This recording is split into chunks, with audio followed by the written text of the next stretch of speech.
Nahihirapan ka bang gumawa ng test questions? So in this video, we will construct test questions for all levels of thinking, and all you gotta do is to keep on watching. Love me like you said. Darling, tell me all the way. Hey, what's up guys? This is Niel and welcome back to my YouTube channel where we talk about the DepEd ranking, lesson plan tutorials, and other teacher-related stuff.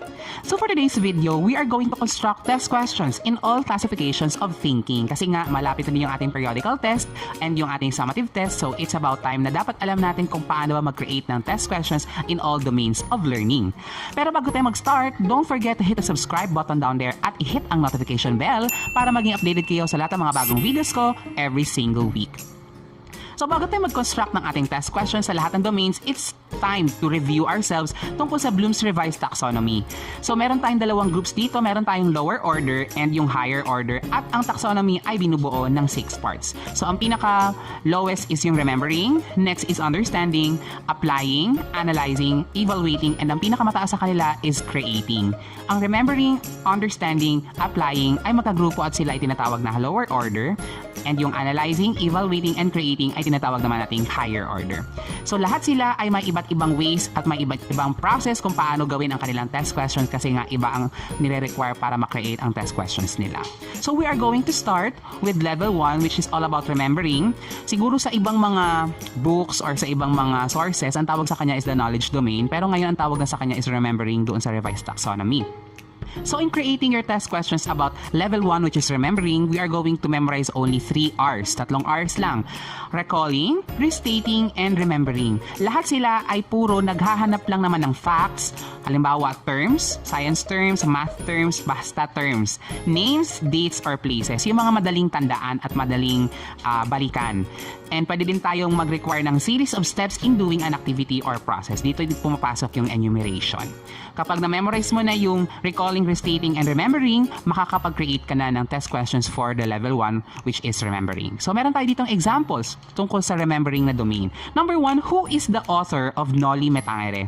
Kung iisipin nyo at kung i-analyze nyo yung ating test question, gumamit tayo ng word na who. So nagre-recall tayo. Pag nag-recall ka, ibig sabihin, remembering yon. Next example. What are the steps in doing an activity? So, nag-recall ulit tayo. Kapag nag-recall ka, syempre, sabi dito, nagre-require siya ng steps in doing an activity. So, kailangan maglilist tayo ng mga steps. If you are listing, syempre, tatandaan mo kung ano nga ba yung mga steps, diba? So, it's all about remembering pa rin. Then, our third example is, why did Little Red Riding Hood scream at the wolf? So, hindi naman tayo pwedeng gumawa ng sarili nating interpretation tungkol dun sa story kasi alam naman nating lahat kung paano ba at bakit sumigaw si Little Red Riding Hood dun sa wolf. So, i-recall lang natin siya, i-retrieve lang natin siya based dun sa ating understanding at based dun sa story. So, retrieving is all about remembering pa rin. Pag nag-create tayo ng test questions sa ating level 1, which is remembering, pwede tayong gumamit ng WH words gaya ng what, when, and where. Pag ginamit natin itong tatlong words, it's all about recalling. Kapag gumamit naman tayo ng why, pwede siyang taga-retrieve lang ng mga facts or statements. Kapag how naman, pwede siyang gamitin kapag magre-require tayo ng listing of series of steps tungkol sa isang activity or sa process. So that is level 1, which is all about remembering. So that is about it, and then mag-proceed tayo sa level 2, which is understanding.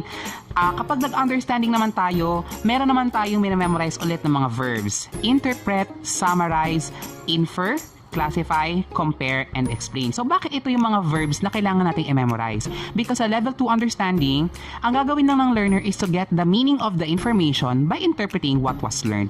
Ina-understand pa lang naman nila kung ano yung natutunan nila. So, dapat nagre-require dito ng comprehension. Ayan, interpret, summarize, infer, classify, compare, and explain. So, meron ulit tayong mga examples para maintindihan nyo kung paano ba mag-construct ng test questions for level 2. Number 1, select the best definition of an adjective. So, let's say na itong tatlong options dito ay mga possible answers or possible definitions of an adjective. So, ang gagawin ng learner mo, ika-classify niya kung alin dito sa tatlong mga choices ang pinakamagandang definition of an adjective. And take note, nag-classify ang learner, so it requires also an understanding. Next example is, what does the line, what is essential is invisible to the eye mean? So kung ganyan ang klase ng ating test question, syempre, i-interpret ng learner yung line bago siya makapag-create ng answer. And interpreting requires understanding also. Then our third example is, what is the main idea of the selection? So halimbawa kanina nagpabasa tayo ng isang selection and ito yung type of question regarding that selection. Syempre, ang gagawin ng learner is to summarize what he or she had read. Tapos, summarizing also requires understanding. So let's proceed to level 3, which is applying, and it is the last group sa ating lower order thinking skills. So sa applying level 3, ang mga verbs naman na kailangan nating i-memorize is implement, use, and execute. Kasi the learner makes use of the knowledge in a different way from what was learned. Take note, same learning pa rin pero ibang situation lang. Yun lagi ang lagi kong memorize or lagi kong tinatandaan kapag nasa applying domain ako. Kasi dapat, ang test question mo ay hindi pa rin magbabago tungkol dun sa tinuro mo sa kanila. Parang i-expose mo lang sila sa different situation, different setting, or different environment, pero still, same pa rin yung learning na binigay mo sa kanila. Kumbaga, gagamitin lang nila kung ano ba yung tinuro mo sa kanila. Hindi pa sila mag-generate ng sarili nilang knowledge out of what you taught them. So, meron tayo dito mga iba't ibang examples tungkol sa level 3 na applying. So, number 1, in a constructivist point of view, how will you teach the different parts of a community to elementary pupils? Ayan, tingnan natin kung bakit naging applying itong domain na ito na test question. So, ang new knowledge pala is all about constructivism. Halimbawa, itong test ay tungkol sa principles of teaching or sa facilitating learning. Halimbawa. So, ang knowledge na itinuro sa mga student teachers is tungkol sa constructivism. So, halimbawa, ito yung test question na binigay sa kanila. Ibig sabihin, yung constructivism na lesson is used in a different setting. Kumbaga, kasi di ba when it comes to facilitating learning, binibigay pa lang naman sa inyo kung paano siya ginagamit. So ngayon, i-expose kayo sa different setting, paano nyo na siya ituturo. Ayan na yun. Then number 2, what are the other ways to reduce garbage in your community? So ang new knowledge dito is all about proper waste disposal. So kung ano yung natutunan ng mga learners mo tungkol sa proper waste disposal, i-apply nila yun sa new situations or sa different ways gaya ng nakalagay dito, which is sa sariling community na. Ayan na. Then next, syempre ang application pwede sa math. So halimbawa, we are going to solve for x using the Pythagorean theorem. Kung mapapansin nyo, ang nakalagay dito is may given data na sa hypotenuse tapos doon sa isang leg. So ang nawawala is yung other leg. Pero di ba ang Pythagorean theorem ay una mo nang ginagamit in finding the hypotenuse. Kaya nga di ba sabi ay c squared equals a squared plus b squared. Ngayon, kung ganito ang test question na ibibigay mo sa mga learners, you are going to let the learners use the formula in finding the leg instead of the hypotenuse. So, maghahanap sila ng ibang ways kung paano ba gagamitin yung formula para mahanap naman yung leg instead of the hypotenuse. Parang inulit ko lang yung sinabi ko na kanina. So next naman is level 4, which is analyzing, and ito yung first sa ating higher order thinking skills. So ngayon meron naman tayong 4 na verbs na kailangan i-memorize. Nandito na yung organize, find, integrate, and compare. Ngayon, bakit itong mga verbs na to ang kailangan nating tandaan? Because sa classification of thinking sa level 4, the learner breaks down information to understand the lesson. Kanina sa application, ang ginawa na lang ng learner is to use what was learned in different ways, different situations pa lang. Dito naman sa analyzing, i-breakdown niya yon, i-chop niya into pieces para mas lalo niyang maintindihan yung lesson. That is why ang analyzing ay kasama na sa higher order thinking skills. So, meron tayong iba't ibang ulit mga example tungkol sa mga test questions regarding level 4 na understanding. So, number 1, halimbawa meron tayong nilagay dito na selection. Tapos, ang question natin is, based on the selection above, what does the author believe in? So, hahanapin natin kung ano ba yung mga pinaglalaban ng author daw doon sa selection. So, paano ba gagawin to ng mga learner? So, ang gagawin ng learner, the learner will chunk the selection into parts. So, hahatiin niya yung selection into parts at babasahin niya ng maayos para maintindihan niya kung ano ba ang pinaglalaban ng author. Parang ang gagawin niya dito is reading between the lines ata. So, if the learner chunks the selection into parts, so ang gagawin niya, mag-a-analyze na talaga siya. Next example. Which statement is relevant to the saying, beauty is in the eyes of the beholder? So let's say itong 3 statements natin or yung 3 choices natin ay mga possible statements or possible answers tungkol dito sa ating question. So ang gagawin ng ating learner is that i-compare niya yung mga different statements at hahanapin niya ang best answer. So take note, nag-compare siya, and comparing requires also analyzing. Next example, halimbawa may selection ulit tayo. So halimbawa, based on the selection, what will happen next? Ito talaga, matik na to na analyzing kasi ang gagawin ng learner, i-organize niya ulit yung selection into parts. Pag susunod-sunurin niya kung ano yung mga nangyayari. Tapos, after niyang i-organize yung mga parts ng selection, it's time to analyze and assume what will happen next. So, yun yung mga examples natin para sa level 4, which is analyzing. And na nandito na tayo sa ating level 5, which is all about evaluating. Sa evaluating na domain, meron tayong tatlong mga verbs na kailangan din tandaan.